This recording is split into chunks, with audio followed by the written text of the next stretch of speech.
Ok, muy bien, pues vamos a dar inicio. Muy buenos días a todos los asistentes a esta tercera sesión de trabajo del Foro Internacional sobre Pobreza, Desigualdad y Crisis Ambiental en el marco de la Agenda 2030.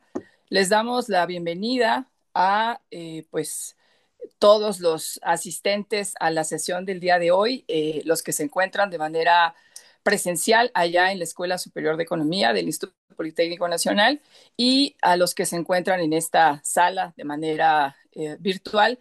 Por supuesto que le damos la bienvenida al doctor Ricardo Hirata. Ahorita haré una breve mención de su semblanza curricular. Nos sentimos realmente muy contentos, doctor, que nos regale usted la posibilidad de dialogar esta mañana con nosotros en este foro internacional en el que, bueno, vale la pena decirlo, pues está usted participando en esta sesión. Usted forma parte del cuerpo académico de investigación de la Universidad de Sao Paulo en Brasil. Está participando también como parte del comité organizador, un conjunto de profesores e investigadores del Instituto Politécnico Nacional y del Tecnológico de Monterrey, de aquí de México. Y también tenemos a seis compañeros visitantes de la Universidad de Manizales, Colombia, quienes se encuentran realizando su pasantía internacional de doctorado en el doctorado en desarrollo sostenible de esta universidad colombiana. Entonces, pues qué gusto que estemos participando en esta mañana, tres países, Brasil, México, Colombia, respecto de un tema que definitivamente pues requiere soluciones urgentes, pero además justo esta posibilidad de diálogos que sean de carácter interdisciplinario y que, bueno, pues abonen en este caso a una perspectiva y a una solución no solo de carácter regional, sino como ahorita seguramente usted nos mostrará, pues el tema del agua es un tema vital en todos los sentidos para los seres humanos y para la sostenibilidad de la vida misma. Así que, doctor, le damos una cordial bienvenida y agradecemos mucho su tiempo esta mañana para participar con nosotros. Bienvenido, doctor. No, muchas Agradecemos, gracias. Ah, perdón, adelante, adelante, doctor. no, si quieres hacer mi presentación, estoy Listo, tranquilo. ok, perfecto. Bueno, quisiera también agradecer al comité organizador de este foro internacional, integrado en primer lugar por el doctor Horacio Sánchez Bárcenas y la maestra Marisela Cruz Mesa, que fue justamente quien hizo la mediación para invitar al doctor Hirata esta mañana. Entonces, bueno, pues sin más, vamos a iniciar con la conferencia magistral del doctor Ricardo Hirata.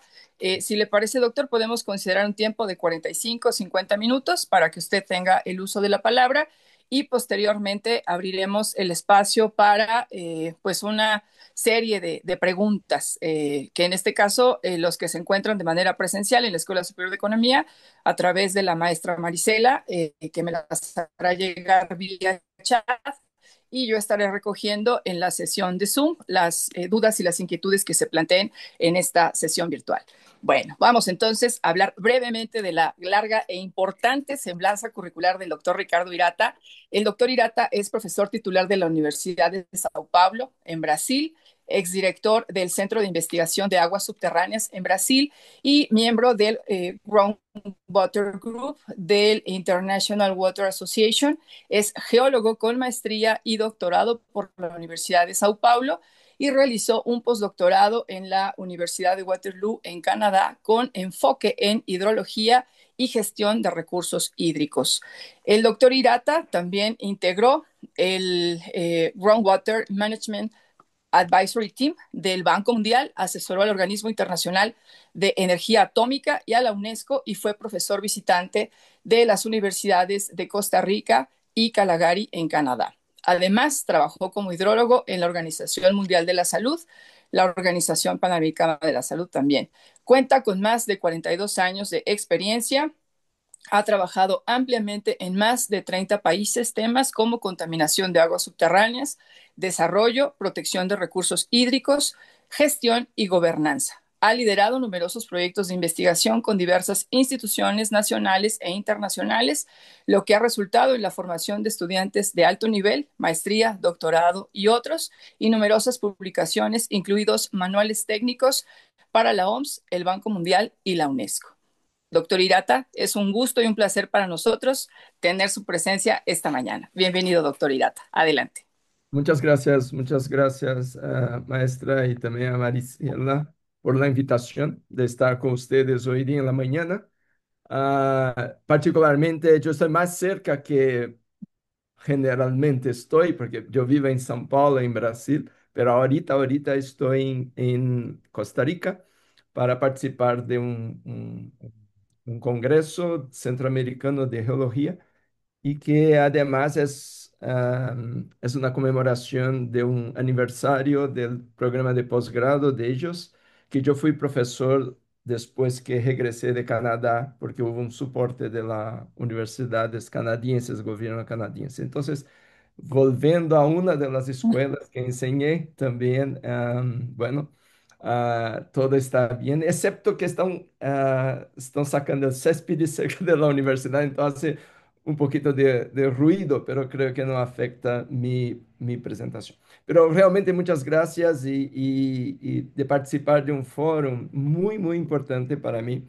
En realidad, esto que me motivó a participar de la cuestión de la discusión sobre la pobreza y, por supuesto, agua es algo que incluso hay, la pobreza hídrica, ¿no? Es la cuestión, es fundamental para la seguridad de vida de la gente, de la naturaleza y, por supuesto, de la integración entre los dos.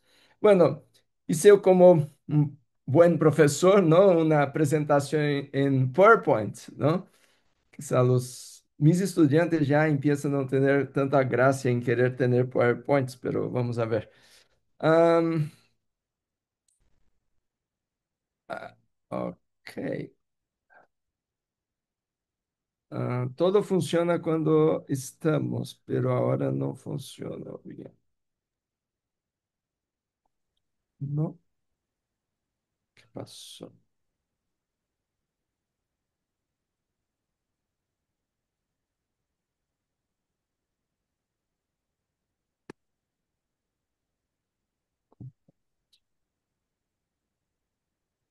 Ok.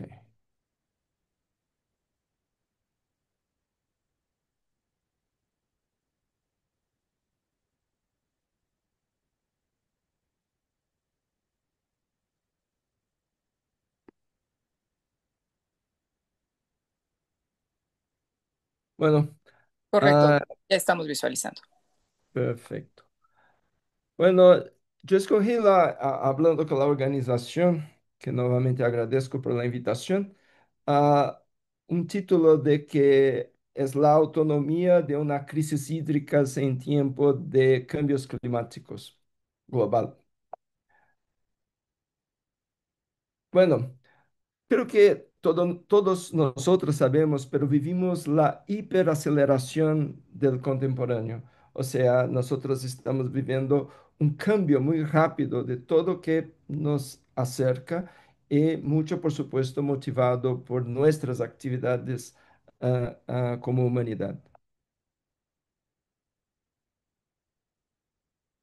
Hoy día somos se agrega más de 20.000 personas al día uniéndose a los 8 millones, 1.000 millones de personas que tenemos, pero también reducimos a una tasa de 1.350 hectáreas por hora de floresta. Nosotros estamos quitando 1.350 hectáreas por hora de floresta en toda parte del mundo.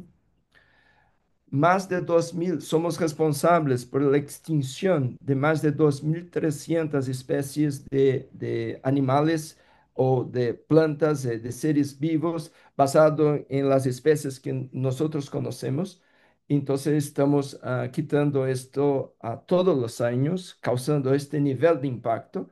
Y la actividad humana, en realidad, si nosotros vemos en esta gráfica toda la evolución en términos de tanto nuestro crecimiento, en términos económicos de GDP, como la población se poniendo más urbana y los gastos de energía, nosotros vemos que después de los años 50 hubo una gran aceleración de la degradación de algo que nosotros podemos llamar de capital natural de la tierra.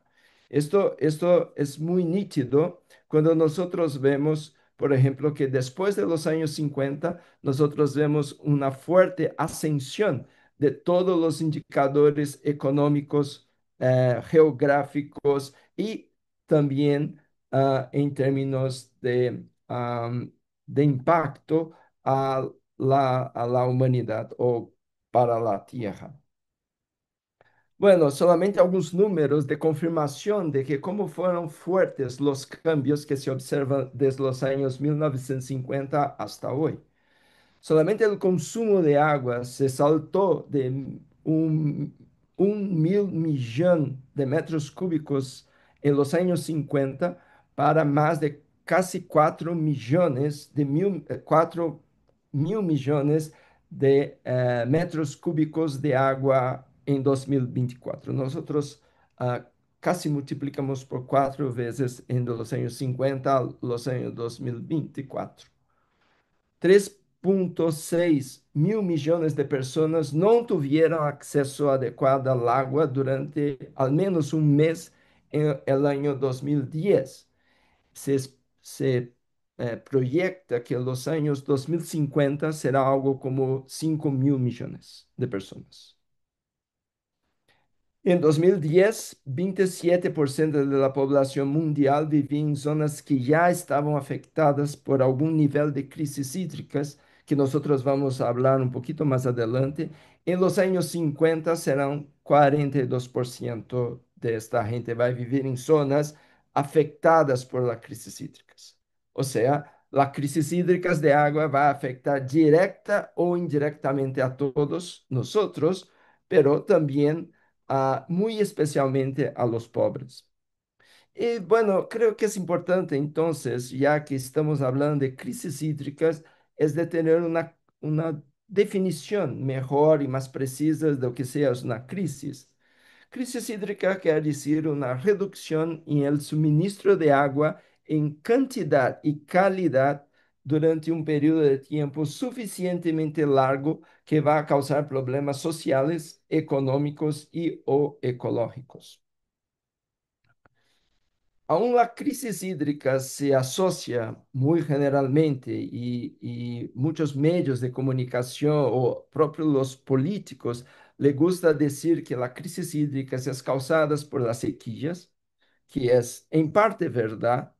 La vulnerabilidad hídrica suele estar compuesta por una suma de tres factores que ocurren al mismo tiempo. O sea, para tener la crisis hídrica, nosotros tenemos que tener una restricción física del agua, o sequía o restricción física del agua, pero además, solamente esto no causaría una crisis. Si no tenemos dos otros problemas que se asocian al mismo tiempo. Estamos a hablar de la falta de gestión del agua, que en general se asocia a la mala gobernanza del agua, o sea, tenemos sequía, tenemos falta de gestión de los recursos hídricos y de la tierra, y además falta de infraestructura de abastecimiento de agua, o nosotros o los economistas llamamos esto de escasez hídrica. O sea, para que realmente exista una crisis hídrica, tenemos que tener las tres cosas ocurriendo al mismo tiempo. La sequía, o sea, la escasez física, la falta de inversión o la falta de infraestructura de abastecimiento, que por general se asocia a la escasez económica, y la mala gestión y mala gobernanza. Tenemos que tener las tres juntas para tener la crisis. Si solamente tenemos una y las otras dos son suficientemente bien arregladas, no vamos a tener crisis. Vamos a tener disminución del agua, pero otros sistemas pueden compensar la falta física del agua. pero en algunos sitios nosotros podemos tener lluvias a todo tiempo, pero podemos tener crisis hídricas a la población. Bueno, vamos a empezar entonces a hablar de sequía. Vamos a hablar de las tres componentes de la crisis hídricas y después algunos mecanismos para reducir la vulnerabilidad para los tres sistemas. Bueno, la sequía se intensifica por los cambios climáticos, en especial en ciudades, en el campo, donde el sistema de suministro de agua, sobre todo el sistema de suministro de agua potable, ya opera en su límite. En muchos países, en muchas regiones de Latinoamérica, es lo que se observa. O sea, nosotros vemos que la ciudad en días normales tiene capacidad de suministrar agua para toda su población, aunque por general los barrios periféricos, los barrios a los alrededores, no reciben agua todo el tiempo, todo el día. Entonces, aún exista eso, pero hay muchas ciudades que pueden fornecer agua, pero no en tiempos de sequía. Eso es algo muy, muy común. Entonces, la sequía se intensifica también por los cambios climáticos. Hablando de los cambios climáticos, me gustaría presentar algunos de los principales resultados o principales mensajes del informe del Intergovernmental Panel on Climate Change, el panel intergubernamental de cambios climáticos, que nos habla como algunos mensajes muy importantes que somos nosotros que estamos causando inequívocamente el cambio climático. No hay duda en este último report, en este último informe, no hay duda que somos nosotros, la actividad humana a lo largo de las últimas, ah, ah, sobre todo después de la revolución industrial, nosotros estamos causando emisiones de gases y otras actividades que están causando los cambios climáticos. O sea, el motor que causa los cambios climáticos son actividades antropogénicas y no hay duda de esto.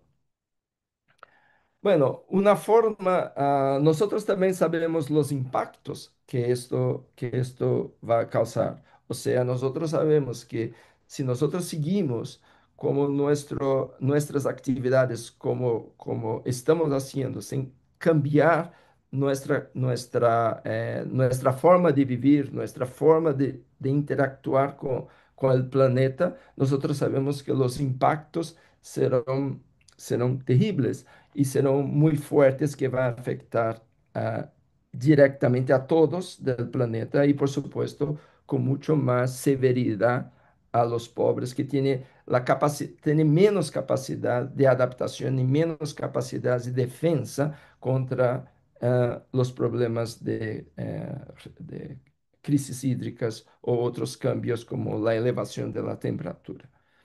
Entonces, limitar el calentamiento requiere una reducción del 45% de las emisiones globales de los gases de invernadero, que son los principales responsables en realidad por el calentamiento de la Tierra, ah, en 2030 a los valores 45% para 2030 en reducir 45 en comparación a lo que teníamos en 2010. O sea, tenemos que reducir muy fuerte, muy drásticamente las emisiones de CO2 ah, ah, ah, en esto hasta 2050.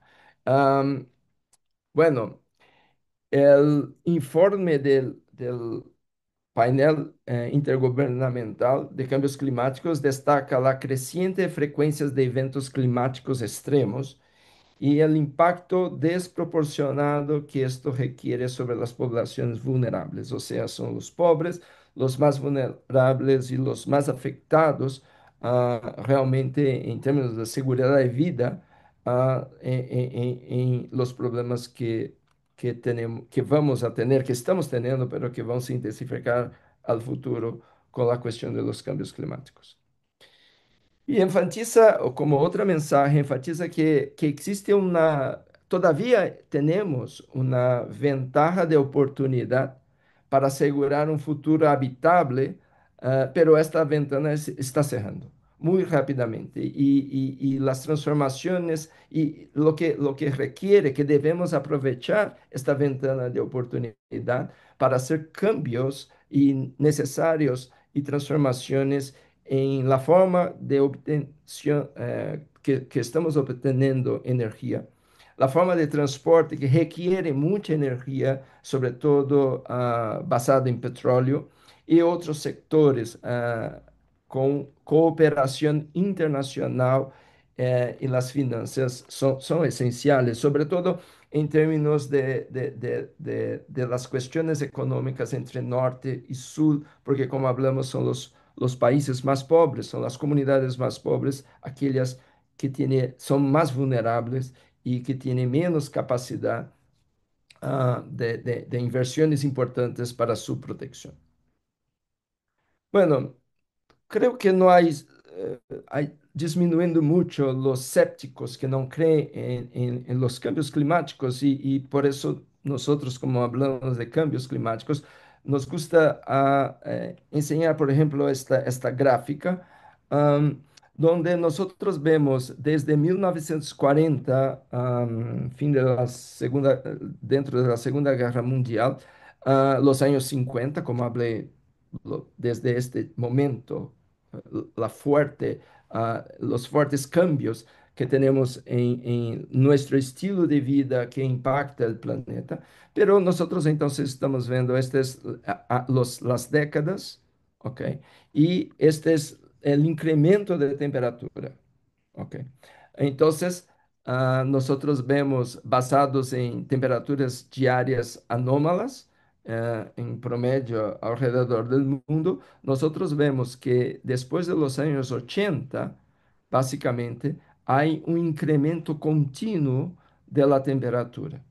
En los años, alrededor de los años 2020, tuvimos el periodo de 10 años más calientes registrados por nosotros y en febrero de 2024, 4 días consecutivos acima de 2 grados. Recordando que nuestra meta, una de nuestras metas era 1,45 grados centígrados, como una meta para que nosotros lográramos alcanzar a una posibilidad climática más estable.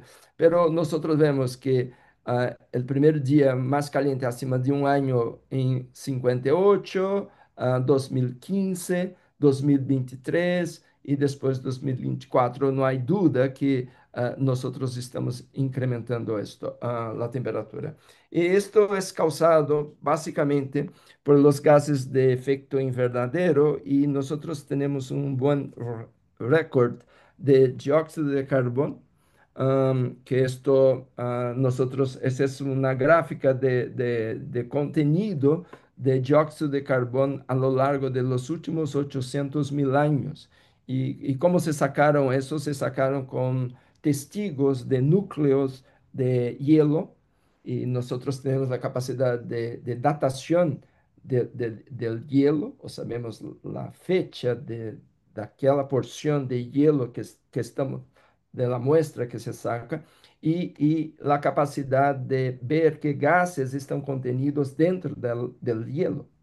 Entonces se saca esto y se ve la concentración de dióxido de carbono en el largo de aquel año, de la formación, del aprisionamiento del agua, del gas dentro del agua que se convirtió a hielo. Entonces, este es el zigzag de altos y bajos de la concentración de dióxido de carbono. Por ejemplo, algunos puntos de más caliente, más frío, que eso es natural y hay motivos para eso, como por ejemplo las actividades del sol y actividades normales, pero lo que se observa es que hoy día, nuestras concentraciones de CO2 están mucho por arriba de los más altos, de 300 partes por millón de gases en la atmósfera y esto hace con que hoy estamos más alto que 400 partes por millón. Y entonces, tenemos por modelos numéricos, ah, una evidencia muy fuerte en los modelos que cambios a este nivel de gases están causando entonces los problemas de afectación de la temperatura, como enseñé en la gráfica. En la otra gráfica no es una gráfica de proyección, y sí es una gráfica de medición. O sea, lo que se ve en la otra gráfica es lo que se observa, o que se observó en la Tierra. Y esta es igual otra gráfica de observación, donde los niveles de concentración de gases de CO2, uno de los gases importantes del efecto de invernadero, ya está sobrepasando a 420 miligramos partes por mil millón.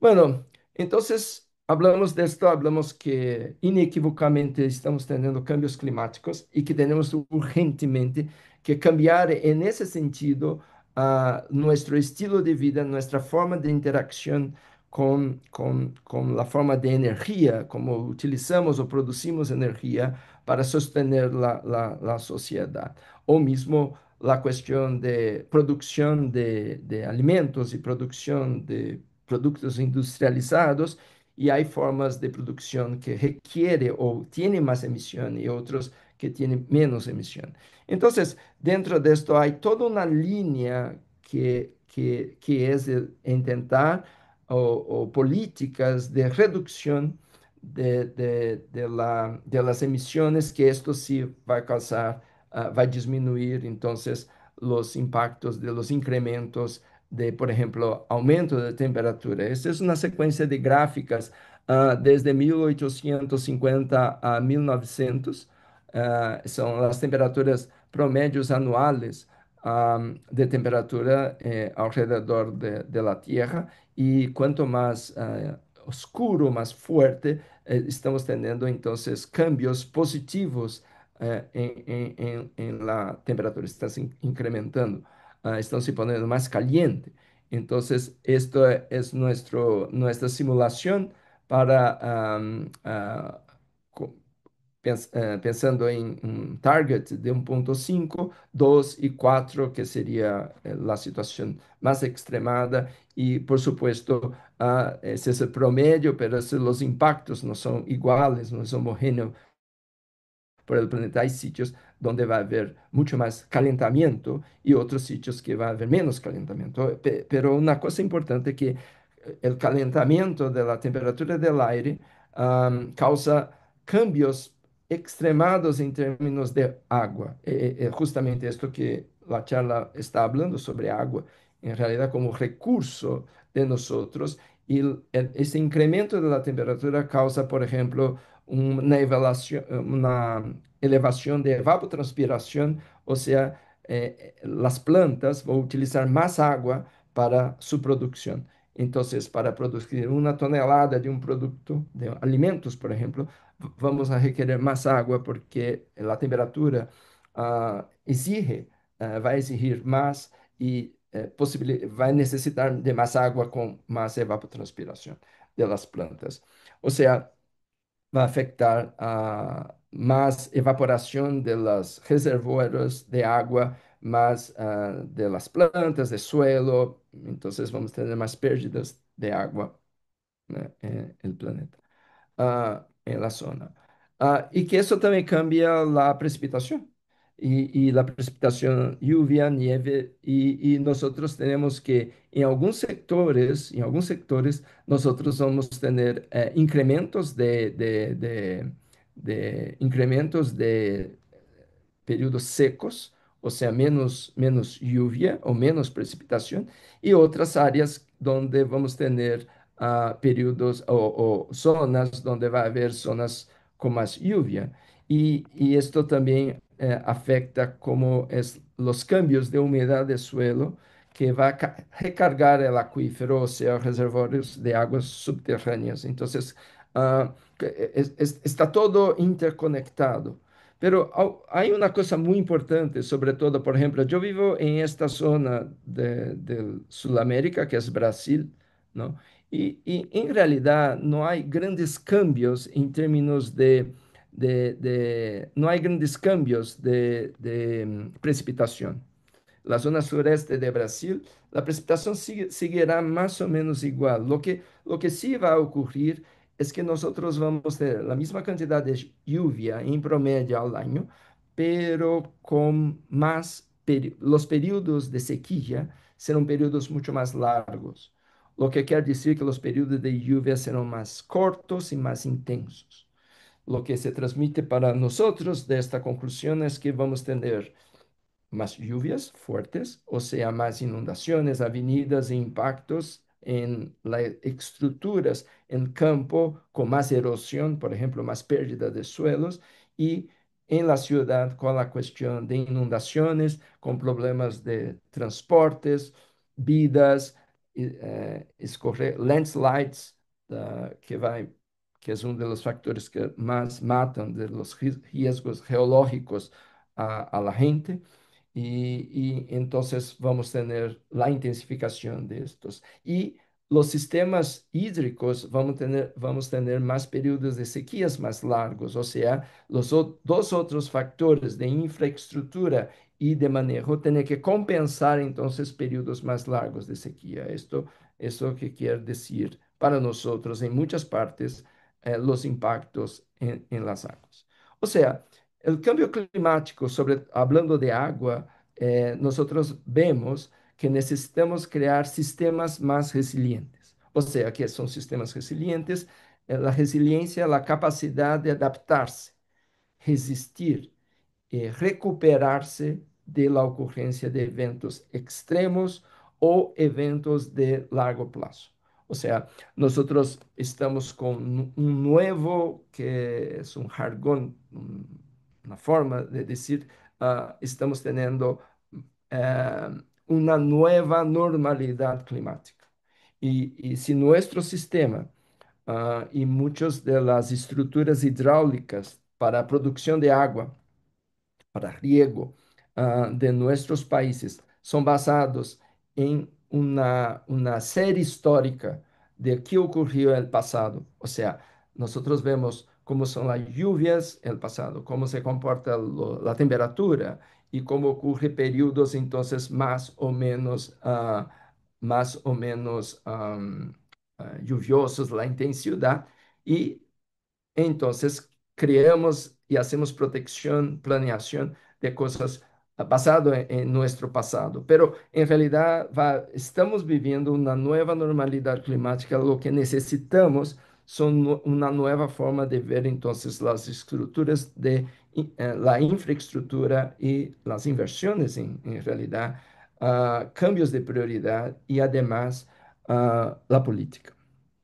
Entonces, hablando de la escasez hídrica, ahora vamos a hablar sobre la falta de infraestructura. O sea, nosotros estamos viendo en mi presentación algunos mecanismos, son pocos mecanismos, pero me gustaría, como ejemplo, a decir cómo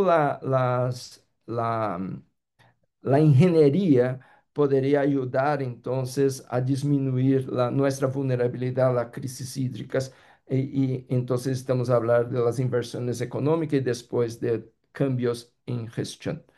Nuestros países muestran un bajo nivel de inversión en infraestructura, hablando Latinoamérica, y no logran obtener ingresos de los usuarios para cubrir los costos de operación y mantenimiento del sistema de suministro de agua a muchos lados, y hay un déficit, de acuerdo con el Banco Mundial, de 14 mil millones de dólares al año para el año 2030, pero eso sí, se incrementa más por una serie histórica de falta de inversión, o sea, nosotros tenemos un déficit de inversiones importantes y, y debemos entonces, para cosas que ocurrieron en el pasado, entonces, sin hablar para la cuestión del futuro.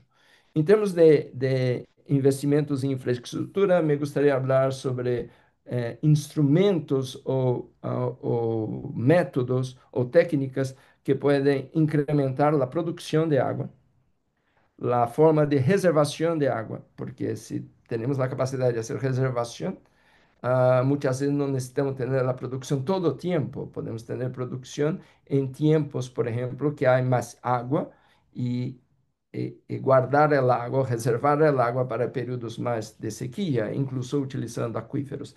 La distribución.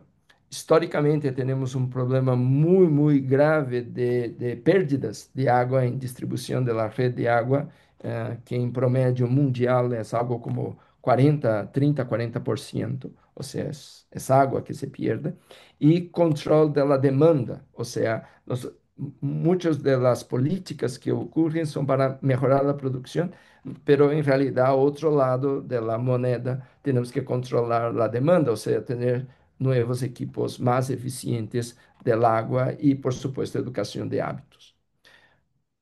Yo soy hidrogeólogo de formación, he trabajado en hidrogeología há más de 40 años y yo veo que cuando miramos problemas de falta de agua en ciudades, y es la clásica solución de nuestros países es tener un sistema de fuente única, o sea, una compañía de agua saca el agua de ríos, saca el agua de acuíferos y la trata el agua y la distribuye en un sistema centralizado y es un sistema que está en mucha discusión. Hay una privatización muy fuerte del sector de producción de agua y distribución.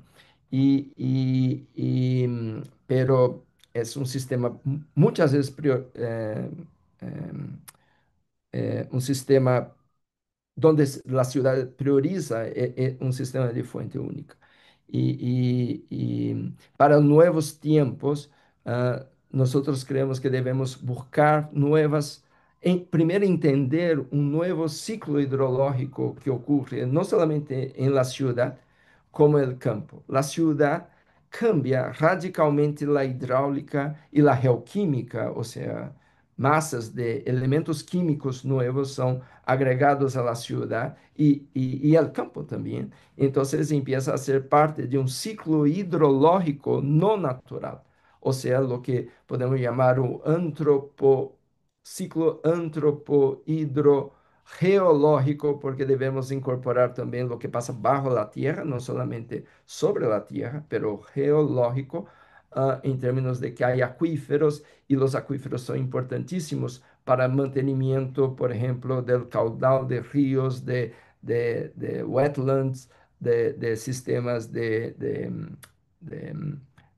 manglares, son todos interacción entre agua superficial y subterránea y son importantísimos. Muchos de los ríos en épocas de sequía, si no hubiera la descarga de las aguas subterráneas por sistemas de flujo de base, los ríos se pondrían secos y con todos los impactos que eso puede ocurrir, como los pantanos se secarían y habría muertes de animales, así como los manglares, con avanzo del agua salada del mar sobre las aguas dulces continentales. Entonces, las aguas subterráneas tienen además de esta importancia, pero tenemos que entender entonces el nuevo contexto del ciclo antropo-hidrogeológico y debemos aprovechar ese nuevo ciclo porque hay mucha disponibilidad de agua que se ve a otros lados. Bueno, podemos tener, por ejemplo, aumento de la recarga de acuíferos y muchas fugas de aguas de sistemas de agua potable, como hablé, 40% hay fugas, y esto representa recarga del acuífero que se podría utilizar a otros lados. Y además de esto, nosotros vemos que la ciudad podría utilizar, o el campo podría utilizar las aguas someras bajo la ciudad, que muchas veces se encuentran contaminadas o no son aguas seguras, pero debemos entender que no necesitamos usar agua potable para todo.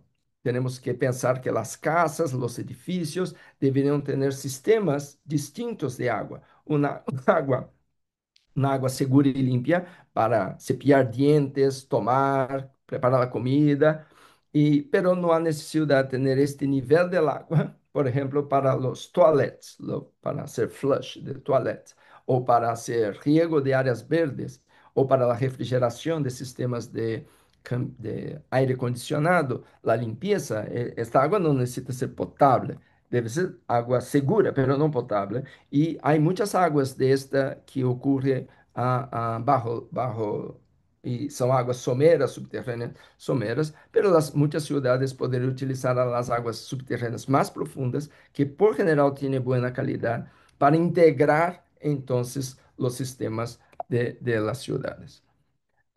Um outro sistema seria o uso conjuntivo, ou seja, não ter uma fuente de água, mas utilizar duas fuentes de água, como por exemplo para suministro de água de esta cidade em los meses de enero, fevereiro, março, abril, já empieza a ter pouca lluvia, pero estes 3 meses há lluvia, os rios estão llenos e a cidade se suministra, se abastece por águas de rios, pero quando se avança por el año, cuando tenemos periodos de sequía, entonces los meses de abril, mayo, junio, podemos utilizar las aguas subterráneas, ¿ok? No más los ríos. Entonces, tenemos entonces la mayor seguridad de agua, la disponibilidad de agua, y que en los meses como noviembre, diciembre, cuando vuelven las lluvias, nosotros volvemos a tener la ciudad con aguas superficiales, con un sistema que nosotros llamamos de esta interacción, de uso interactivo entre los dos recursos, y además en los meses con recuperación del acuífero, porque ya no lo usamos más, el acuífero se recupera y después incluso lo exceso de agua de ríos tratados podemos inyectar en los pozos. Entonces, eso sería una forma de utilizar mejor el ciclo antropohidrogeológico para aumentar la seguridad hídrica de ciudades. Otra solución es tratar el agua y hacer reuso de agua. Tenemos sistemas de tratamiento, esas aguas de un toilet que es azul, porque en realidad no es un toilet de un hombre de Avatar, pero de la película, pero son aguas se reconoce que essa é água não potável para que a gente não tome a água. Então, se põe um corante alimentício azul para distinguir a água, pero para distinguir esta água é buena para esto, pero não se pode tomar. Lo mismo para fazer riego. Esse é um shopping mall em São Paulo, por exemplo, que utiliza esse sistema. Outro, utilizar sistemas onde temos sistemas soluções basadas na natureza, como fitorremediação, para tratar a água contaminada de um arroio. Esse é um experimento de nosso grupo em la cidade de Bauru, ao interior de São Paulo. É um projeto muito grande, e onde vemos muitas possibilidades de tratamento de água superficial e subterrâneas. Então, sacamos a água contaminada de um pequeno rio e utilizamos a água para fazer riego, sobre riego em realidade, a uma zona de mata natural, ok? Estamos fazendo monitoreio por estas estações. A estação mais profunda tem 7 metros e nós acompanhamos então a qualidade da água destas estações e porque estamos fazendo riego em la zona verde, las plantas sacan los nutrientes, sacan muchos de los contaminantes, entonces hay recarga de agua tratada por fitorremediación de bajo costo.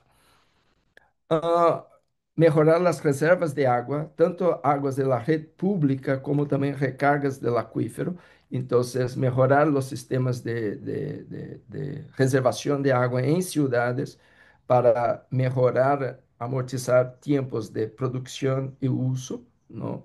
Y mismo en ciudades y en casas, individualmente podemos tener una reservación en casas, entonces la casa puede estar un poquito menos vulnerable a não ter água durante a noite, por exemplo, ou durante o dia. Então, teria um sistema de compensação nesse sistema. Ou fazer recarga manejada de aquíferos.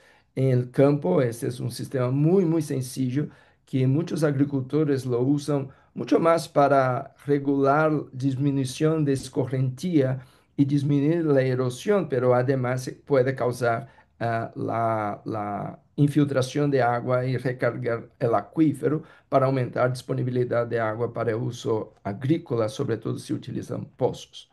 o mismo sistemas dentro de la ciudad para absorción del agua en moldes de las ciudades esponjas, que es un tema de moda, pero esos serían sistemas que cada uno de ellos en su individuo es pequeño, pero que eso se multiplica a muchas, a miles de casas, puede causar la diferencia en disminución de las aguas escorrentias, las avenidas se disminuye, infiltración, y después podemos utilizar el agua subterráneas para otro uso, ah, no tan nobles, pero para riego, para ah, limpiar cosas, toilettes, este sistema.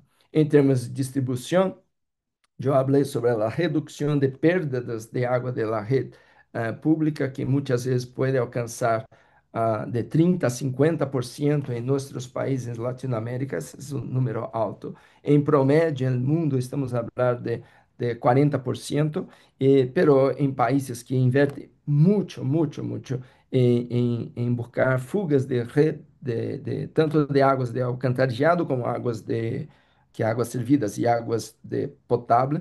Nós, há cidades como Japão, que em alguns sítios tem pérdidas de menos de 5%.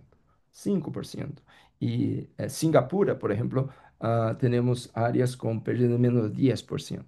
Então, esses são números de países muito preocupados com pérdidas de água, que em realidade são águas potáveis que se perdem e que aún pueda representar recarga de los acuíferos, que é o subproduto positivo, pero é uma água demasiadamente cara e estamos perdendo uma produção importante nesse sector. Pero essa é uma área de inversão realmente importante. E por último, falar sobre controle de demanda, em termos de infraestrutura, falar sobre controle de demandas, como novos equipos mais eficientes para o uso de água e educação de hábitos.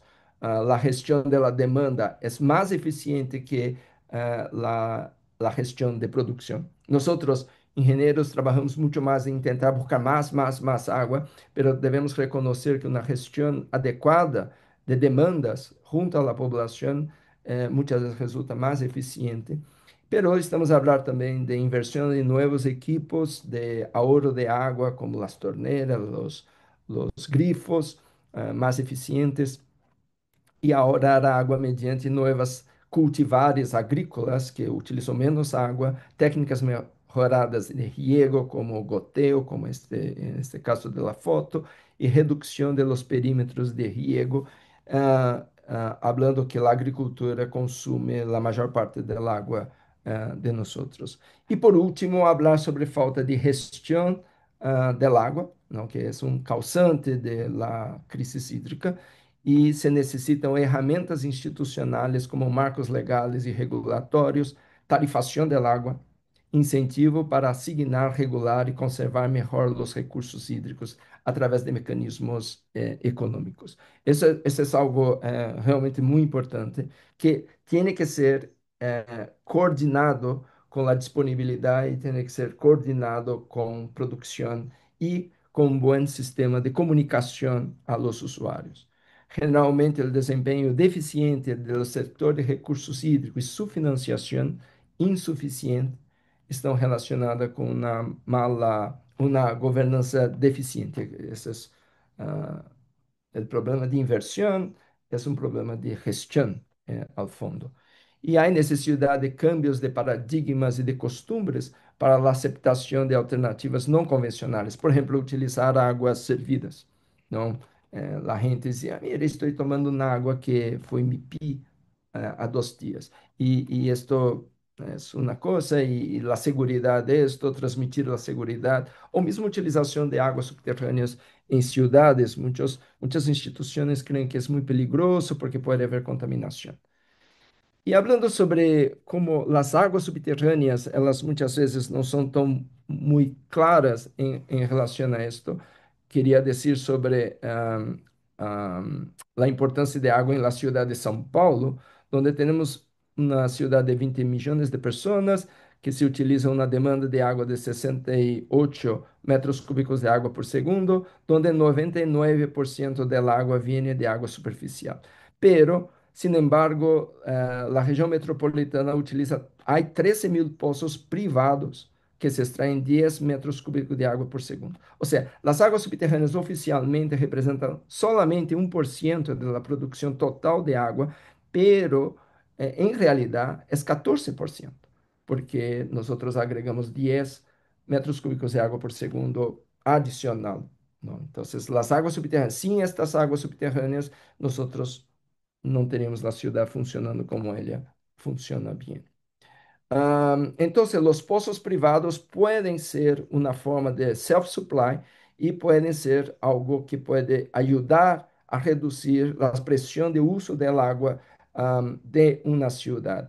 Solamente para que sepan, en Brasil há como 2,5 millones de pozos privados que, em total, eh, valem, em termos de inversão de CAPEX, valem algo como 140 milhões de dólares, que isso é equivalente ao país, lo que o Brasil gasta em 4 anos de inversão pública em sector água. Então, é uma contribuição privada importante.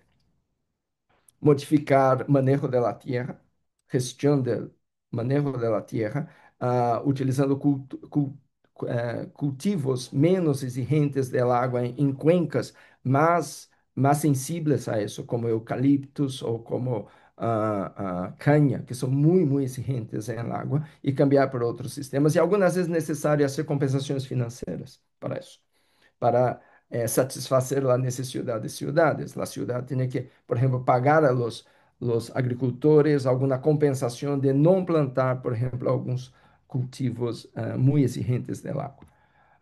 E, claro, ter sistemas econômicos, hidroeconômicos, basado em asignação de água, water allocation, e também por sistemas de suporte à decisão basado em hidroeconomia, para que ajude em sistema para onde a água vai, quem lo paga, como lo financia, e para que este sistema pueda funcionar.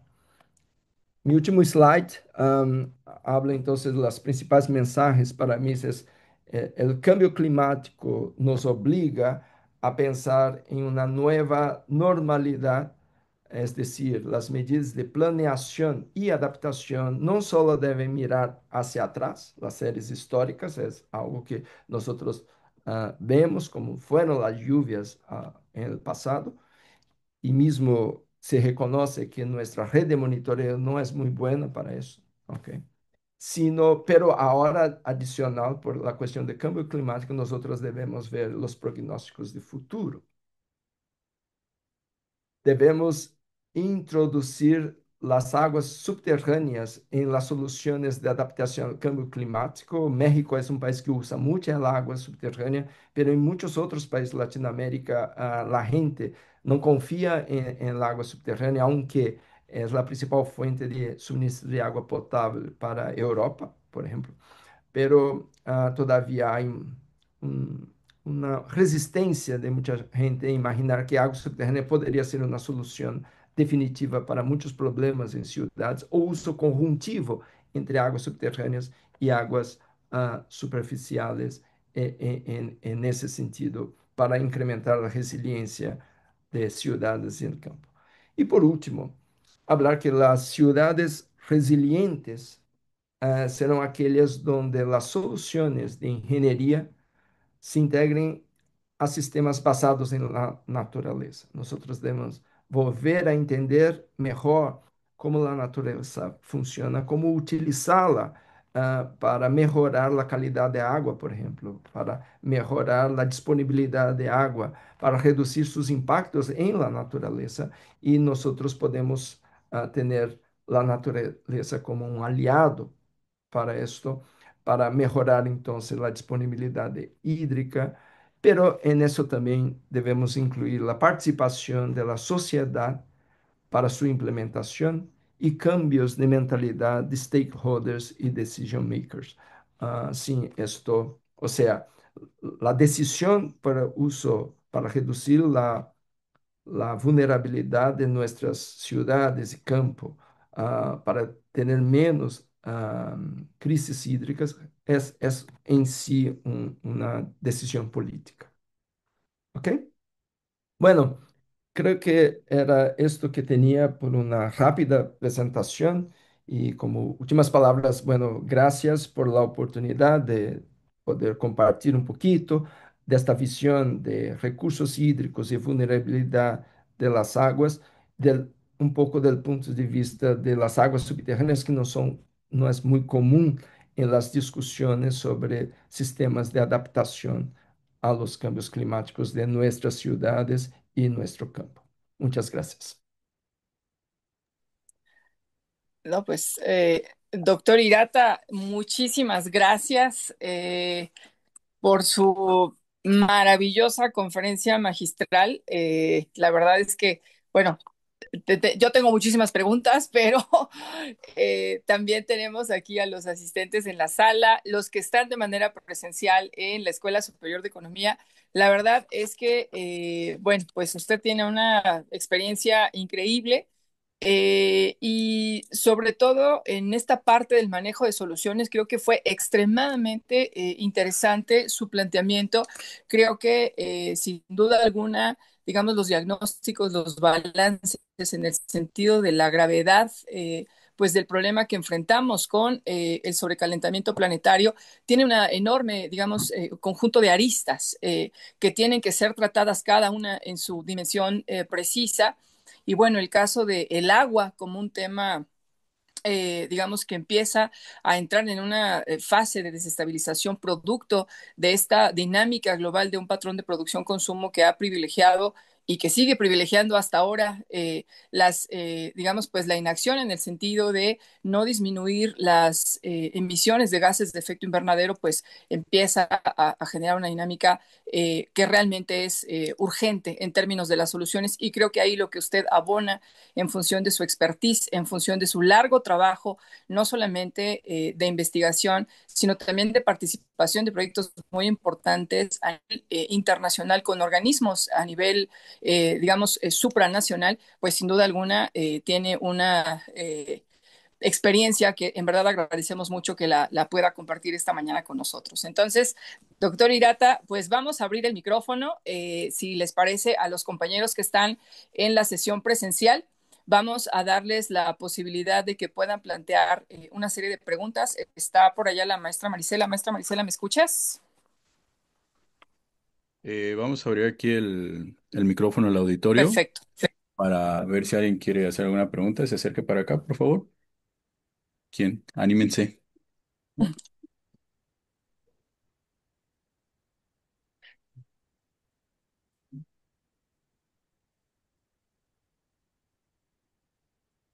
Acá los compañeros que nos visitan de Colombia. ¿Sí? Ah, si quieres, ven, por favor.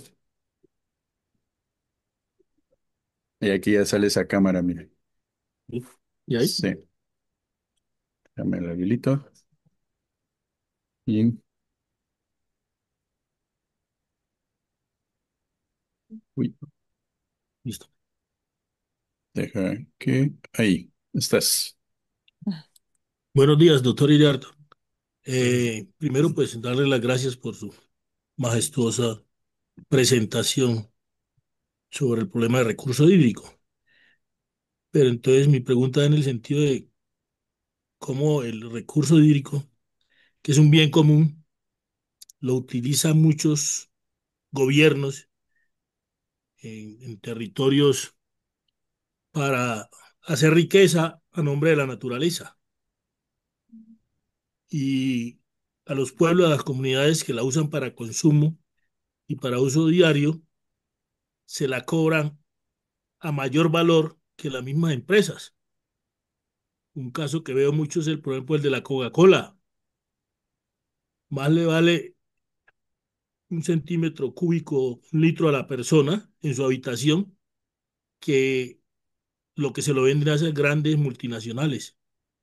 Entonces, ¿cómo poder hacer de que nosotros, la ciudadanía, los pueblos, podamos reclamar y tener claro que ese es un recurso común que nos pertenece a todos y que las empresas no pueden hacer riqueza con los pueblos? Y segundo, se habla de que más adelante viene la guerra de recurso hídrico. ¿Cómo podremos enfrentar eso cuando estamos viendo que los ecosistemas los están contaminando, los están eutroficando y vamos hacia una crisis del recurso hídrico? Gracias. Ok, gracias por la pregunta. Bueno, claro, por supuesto, es una contestación compleja en términos de que es un asunto complejo, pero quería agregar algunas observaciones en realidad. Ah, Cuando nosotros vemos la práctica, o sea, la forma efectiva de manejo de los recursos hídricos, creo que una cosa importante es reconocer zonas donde uh, el uso del agua es más crítica, o sea, donde existe mucho más conflictos o mucho más conflictos potenciales. De otras zonas donde, por ejemplo, la misma empresa puede sacar el agua, pero sus impactos son mucho más, o son bajos impactos, o son impactos manejables. Entonces, tenemos, por ejemplo, una, una industria que está en una zona que produce y dentro de nuestro sistema económico es necesario que así siga. Hay leyes, hay reglamentos que sí, claro, debe ser más y más enfocado a la preservación de la sociedad y la preservación del impacto positivo a la sociedad para todos y también para la cuestión del ambiente. Pero existe y hay una línea. Pero hablando sobre zonas donde, y en este caso, la industria puede seguir porque es una actividad económica importante o la actividad agrícola. El problema ocurre cuando nosotros tenemos conflictos. O sea, lo que nosotros necesitamos hacer es hacer un buen mapeo, o el Estado tiene que hacer un buen mapeo donde existen los conflictos y entender los conflictos y, y resolver los conflictos del aspecto no solamente económico, no solamente con indicadores económicos, pero con los indicadores más amplios, incluso lo que está a decir sobre la cuestión de equidad, por ejemplo, la cuestión de la justicia por la cuestión del agua. Y muchas veces, eso es algo interesante, por ejemplo, yo conozco sistemas que al final se ponen más famosos, como por ejemplo una gran industria llega a un sitio y sigue exactamente lo que la ley está poniendo y genera empleos, etcétera, etcétera, etcétera. O sea, tranquilo. Pero lo interesante es que él empieza a usar aguas subterráneas, por ejemplo. Y alrededor de esta industria o de esta actividad, que puede ser una actividad agrícola también, hay pequeños usuarios familiares de producción que utilizan pozos someros. Y esos muchas son muchos, pero alrededor de esta actividad. Entonces, bajando los niveles del acuífero principal va a afectar los acuíferos someros y secar los acuíferos someros. En realidad, muchas veces los balances hídricos no detectan este problema ah, para los pequeños usuarios y que sí debería estar en análisis, como dice, un análisis más global y un análisis más efectivo. Pero hay mucha incertidumbre en eso, en acciones y lo que pasa con las acciones a medio y largo plazo. Y hay un sistema que nosotros usamos en aguas subterráneas, porque aguas subterráneas, además, como saca agua subterránea, es algo que tenemos mucho más incertidumbre. Es que el río es más fácil porque estamos mirando, es más rápido, las reacciones son más rápidas, pero agua subterránea é algo que ocurre a largo plazo. Una actividad de hoy puede afectar el acuífero dentro de 5 años. Entonces no es algo tan inmediato. Entonces es un sistema que hablamos de gestión adaptativa. O sea, nosotros permitimos algunas actividades que podemos tener alguna duda de impactos y exigimos un mejor monitoreo. Y basado en el monitoreo tenemos aprobación en tiempo, mantener el permiso por el uso de agua o no permitir el uso de agua. O sea, vamos adaptando el sistema para que en nuestra sociedad possamos ter a produção econômica, é importante, pero que se mejore a preservação do meio ambiente e melhore a preservação y mejore las condiciones sociales de la gente, incluyendo los pobres. Lo que quiero decir es que tenemos que tener mucha atención de no restringir, por puro restringir, a una actividad porque tiene alto consumo de agua. No creo que eso sea correcto, desde que existe el agua, desde que los impactos son menores do que lo que se gana con la producción. Por ejemplo, Brasil tiene una ventaja climática impresionante. Hay mucha lluvia en grande parte del país. Nuestra producción agrícola es muy baja en precio, pero tenemos que aprovechar. Ese es un aprovechamiento económico importante dentro de este mercado que ya está. Entonces, es esto. Pero el problema es que hay zonas donde hay más conflictos y posibilidad de conflicto. En esta zona, sí deberíamos tener órganos de vigilancia, monitoreo y control, con participación y con voz de la sociedad. Pero para mí son actuar de forma distinta en zonas críticas y zonas no críticas, y justamente para que possamos estabelecer entonces mejor uso del agua a largo plazo. Muchas gracias, doctor Hirata. Tenemos una pregunta aquí en el chat de los asistentes a la sesión virtual. La pregunta dice lo siguiente: ¿cómo están respondiendo los gobiernos latinoamericanos a las recientes alertas de la ONU, por ejemplo, sobre un posible colapso hídrico o la crisis hídrica en los últimos años? Bueno, nosotros vivimos crisis hídricas a todos los años, no es algo de futuro, es algo de presente. Y de nuevo, nuestras estadísticas, las estadísticas generadas por los gobiernos o mismo órganos multilaterales, debemos analizar esto con atención, porque eh, es interesante. Nosotros trabajamos con sociólogos, con micro y macro sociología en una ciudad en noreste de Brasil. En realidad, un poco de turismo, de propaganda de turismo. Es una ciudad fantástica para conocer, sobre todo en carnaval. Hay un carnaval muy bueno. Recife, que está en el noreste de Brasil, una de las ciudades más bonitas del país, en la playa. Nosotros estudiamos por 5 años esta zona. Y había un equipo muy fuerte de hidrogeólogos, hidrogeoquímicos, ingenieros, etcétera, pero también grupos de sociología. Es muy interesante que uno de los grupos trató de mirar la comunicación de órgano de gobierno y de la compañía de agua, la estadística y cómo hablaban sobre eso. Entonces hablaba, miren, 90 o 80% de la población tiene agua.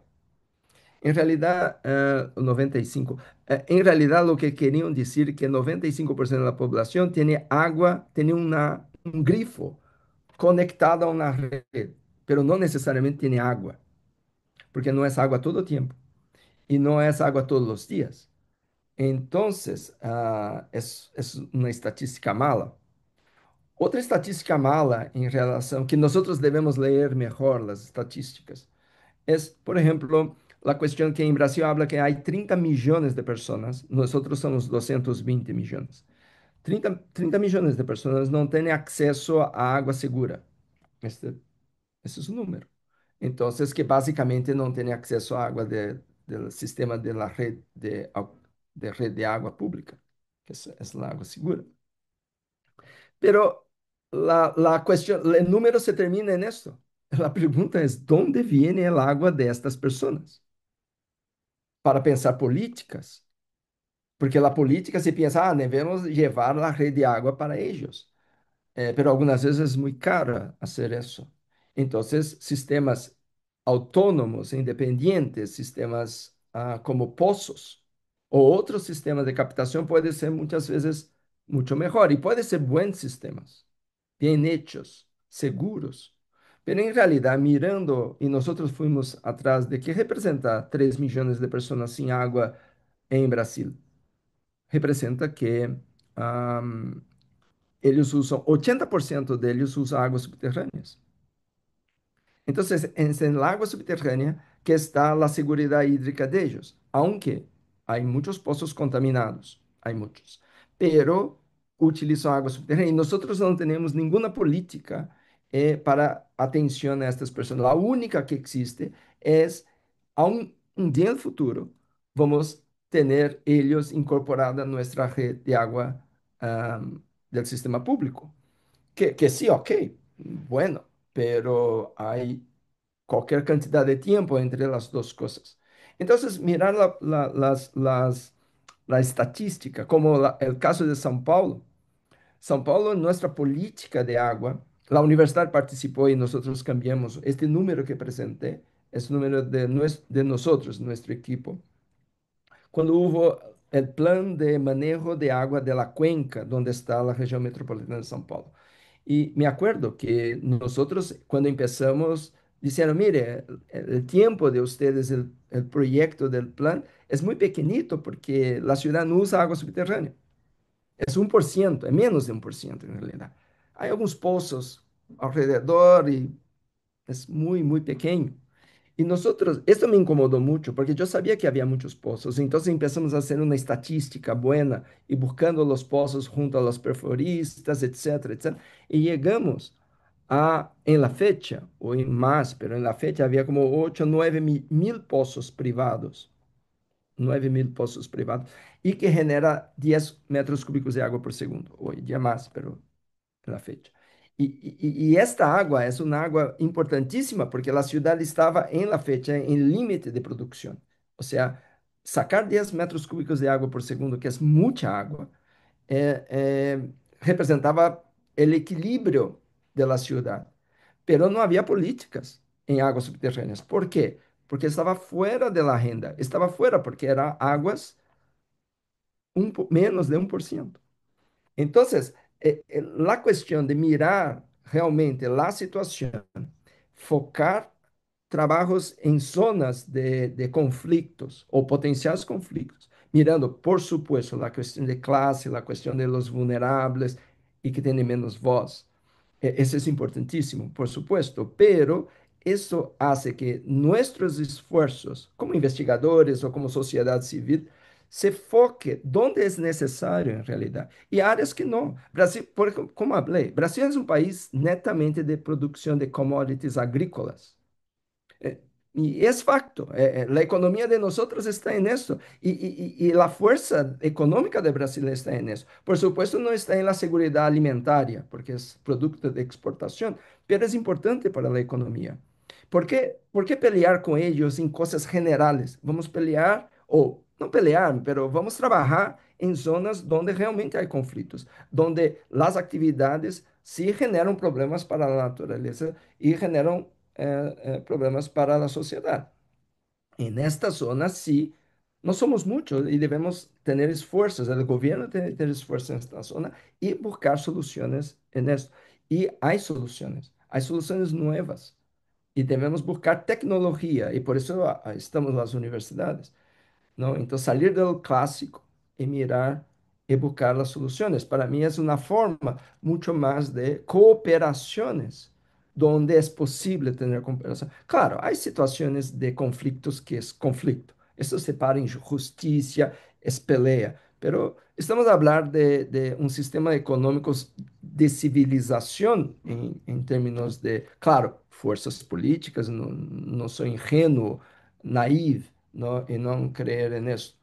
Y hay muchos ejemplos de todo, de cómo esta cosa funciona, pero tener la inteligencia de esto es algo importante.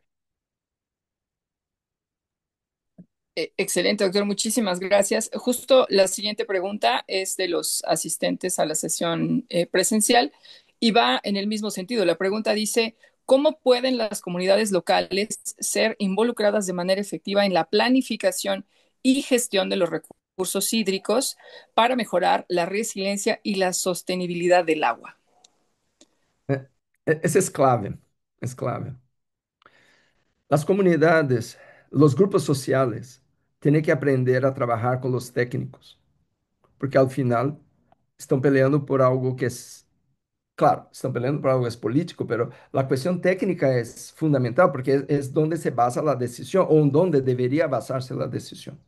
O cuando la decisión es política, es como contra argumentar con algo técnico. Entonces, acercar los grupos, los grupos sociales deben se acercar a grupos técnicos que hagan análisis técnicas buenas, análisis correctas y ver dónde se puede, como dice, abrir mano de algunas de las exigencias y donde no es posible hacerlo en términos de vidas, en términos de salud o mismo en términos económicos. Y esto es algo importante, es saber cuánto vale, cuál es el valor del recurso, cuánto estamos a hablar sobre la mesa, cuánto es la pérdida en realidad en términos de impacto económico, incluso para la actividad que a otro lado de la discusión. Entonces creo que es la cuestión. Yo soy técnico y para mí ese es donde deberían tener la discusión. Como hablé, es naive creer que todo se soluciona técnicamente, como por ejemplo, como habla mi compañera, ¿no? Habla sobre el agente naranja, ¿no? Hablando sobre Trump. Agente naranja es un químico, ¿no? Que se usó en la guerra. Entonces, toda vez que habla sobre Trump, el presidente habla sobre agente naranja. Pero hay cosas que no tienen lógica económica, no tienen lógica de términos, incluso para Estados Unidos. Entonces, esa es parte de la política, ¿no? Por supuesto. Pero la cuestión técnica es donde debemos empezar a discusión. Entonces, las comunidades deberían se acercar de esto para entender entonces la situación y proponer soluciones hidrogeológicas y saliendo de la caja de pensar como hablé sobre involucrar más aguas subterráneas, involucrar esto y cómo es la participación incluso de ellos. Me gustaría hablar sobre dos cosas, uno en favor y otro en contra, algunas de mis observaciones. Ah, Nuestro sistema, y creo que es importante, nuestro sistema de manejo de las aguas en el estado de São Paulo se opera por comité de cuencas. Y es un sistema interesante porque hay representación de un tercio de parte de los alcaldes o la representación de las municipalidades, un tercio de representación de gobierno del estado, donde está netamente el manejo del agua y un tercio es de la sociedad civil. Entonces, es un foro donde tenemos tripartites, son tres con capacidad de voto. Por supuesto, es leyendo, es muy democrático pero en práctica, yo mismo ya participé de estas cosas y, por ejemplo, el sector industrial, tener una persona que representa el sector, la persona es muy buena, realmente es muy buena y trae excelentes discusiones. Yo la conozco personalmente. Él representa el sector industrial. Y, pero, por supuesto, representa su clase, es facto. Pero es muy buena, es muy buena, mucho estudio, etcétera. Entonces, durante la discusión, hay una dominancia de discusión de una persona que es muy buena, ¿no? Es esto. Y muchas veces los sector agrícola, por ejemplo, familiar, ¿no? Tiene que salir de su trabajo, dejar su trabajo, irse a São Paulo, aunque esto es todo pagado, no su producción, pero está pagado, el per diem, todo. Pero no es el mismo nivel de discusión, es otro nivel y muchas veces se pierde por cuestión de interés de grupos. Entonces, tiene que pensar un poco cómo trabajar en eso, mismo utilizando las estructuras que existen. Yo soy muy en favor de, hay una historia que se construyó en términos de gestión y de manejo de los recursos en nuestra región. Y no es poco, ¿eh? Se construye mucho y hay mucha experiencia en México en términos, por ejemplo, de la identificación de acuíferos sobreexplotados, el papel de gobierno intentando hacer eso, etcétera, promoviendo cosas. Hay una historia muy interesante y muy fuerte en toda Latinoamérica. Y debemos utilizarla, no podemos decir, mire, no. Y cómo traer, mejorar este proceso. Esa es la cosa, porque es un incremento de este proceso. Entonces, creo que es utilizar el sistema, pero utilizarlo inteligentemente. El otro ejemplo que quería decir a otro lado que es bueno, me olvidé, pero ocurre eso algunas veces, pero creo que va a me acordar. Desculpe, me hable de la pregunta, creo que me olvidé de nuevo. Sí, doctor. La pregunta, a ver, se la repito nuevamente. Tiene que ver con la incorporación y la participación, en este caso, de las comunidades locales para Comunicaciones. el cuidado y la resiliencia del agua. Esa es la pregunta. Otra cosa importante es que hay muchas actividades de demanda, o sea, control de demanda, y que eso exige, por ejemplo, incorporación de programas de ahorro de agua o programas de mejorar esto.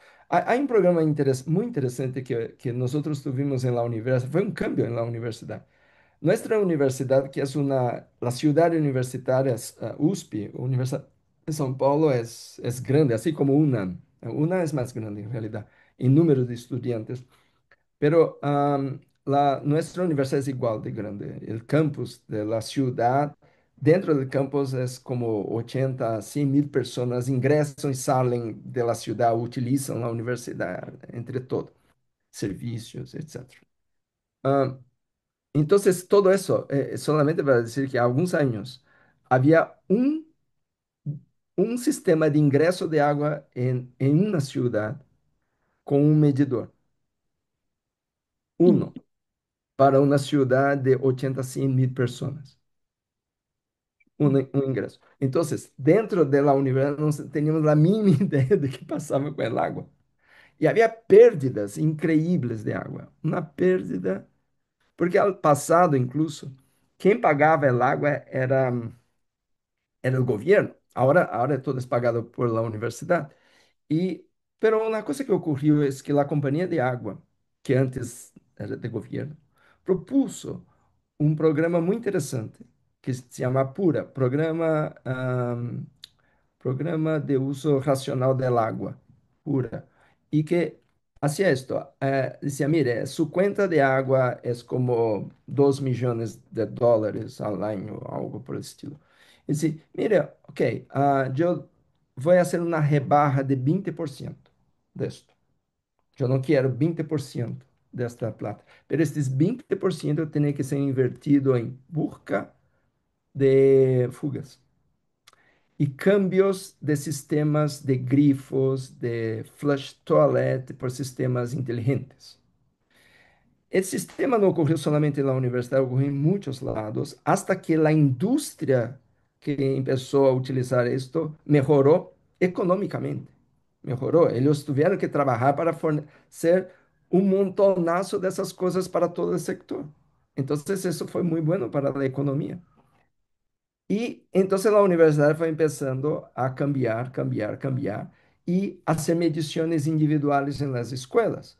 Y nosotros entonces fomos bajando las pérdidas. Y nosotros vamos buscando, porque tenemos un hidrómetro en frente a la escuela y nosotros en la madrugada tenemos monitoreo y seguía usando el agua. Así, ok, hay fugas. Entonces empezamos a detectar eso y hoy día bajó impresionantemente las fugas. Y fue un programa interesante, es un programa porque había necesidad de inversión. Pero ¿dónde salió la plata de inversión? La compañía no cobró 20%. Entonces fue una gana a dos lados. Creo que hay programas interesantes, como por ejemplo, estamos trabajando en un proyecto en comunidades rurales, en zonas rurales, sobre posibilidad de cambios de cultivos, que utilizan menos el agua y cuáles son los impactos económicos de esto para los agricultores en realidad. Entonces, igual, tiene que hablar con ellos, ver cuánto están preparados y si quieren cambiar eucaliptos por algo. No, es que eucalipto es muy fácil de manejar. Entonces, ellos es plata, es fácil no hay dolor de cabeza. Entonces, por supuesto, es un sistema muy práctico porque en la zona donde estamos hay una gran papelera. No es solamente celulosa, en realidad es madera, en general muchos subproductos de madera. Y ellos están locos por eucaliptos. Y, ok, es una actividad económica importante, pero hay algunas cuencas que no soportan, no hay forma, no hay agua para eso. Entonces, en esta zona tiene que haber restricción. Pero hay gente que vive allá y ellos tienen que tener soporte, tienen que tener cosas. Entonces, creo que es eso, hay soluciones y las soluciones tienen que ser puestas en la mesa y la comunidad tiene que discutir eso. Y y no es tan... Pero hay ejemplos muy bonitos, hay ejemplos muy bonitos y participación social, me gusta mucho y hay sistemas muy bonitos. Bueno, otro día, si no me quedaré hablando sobre muchos de esos sistemas. Doctor Hirata, muchísimas gracias. Mire, pues nos quedamos aquí con muchas preguntas, tanto en el chat como también las que se hicieron de manera presencial, que me las hicieron llegar los profesores que están allá en la sala. Si es posible, doctor, pues que le pudiéramos compartir las preguntas y vía correo electrónico quizás podamos tener respuesta para compartirles definitivamente pues la posibilidad de haber escuchado su experiencia, pero además en toda esta experiencia de soluciones creo que es fabulosa, doctor. Le agradecemos muchísimo su tiempo y bueno, pues dejamos abierta la invitación. Ojalá efectivamente que en el futuro pudiéramos tener otro ciclo específicamente para tratar solamente el tema del agua en el contexto que estamos trabajando aquí, que es justamente pues la crisis medioambiental, el sobrecalentamiento planetario y la urgencia de avanzar en soluciones. Doctor Hirata, muchísimas gracias. Concluimos en este punto con su maravillosa participación. Le agradecemos mucho su tiempo a nombre del comité organizador, de la maestra Marisela Cruz Mesa, el doctor Horacio Sánchez Bárcenas, que forman parte de la coordinación de este evento, y todo el equipo que está pues detrás haciendo posible esta logística.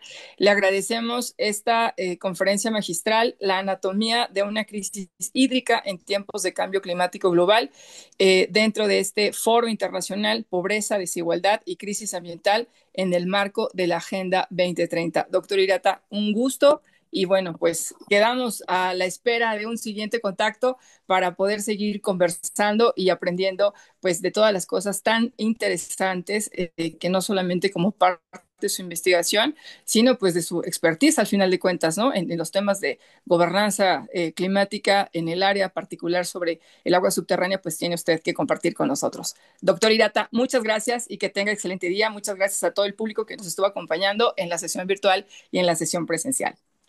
Bueno, muchas gracias por todo y quería, al final no dejé, pero cuando me escriba yo voy a dejar una dirección de un proyecto que nosotros estamos trabajando en la ciudad, al interior de São Paulo, pero es una ciudad donde hay muchos, tantos problemas y participación, hay hidroeconomía, hay sociología, hay periodistas que trabajan, entonces es un proyecto muy completo que envolve, solamente para que tenga una idea, nosotros tenemos 42 becados a nivel posgrado, de maestría, doctorado, postdoctorado, iniciación, 42 becas, y de los cuales 15 se van a exterior, estudiar en exterior, pagado por el proyecto, y dos universidades de afuera, además de las cinco de Brasil. Entonces es un proyecto muy grande y hay una dirección y para la gente que me escriba yo voy a sugerir que visite el sitio y conozca un poco el proyecto, que hay muchos que hablamos acá,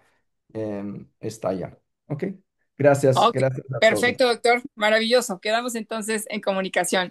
Muchísimas gracias. Le mandamos un abrazo y mucho éxito en sus jornadas de trabajo en Costa Rica. Hasta luego, doctor. Gracias.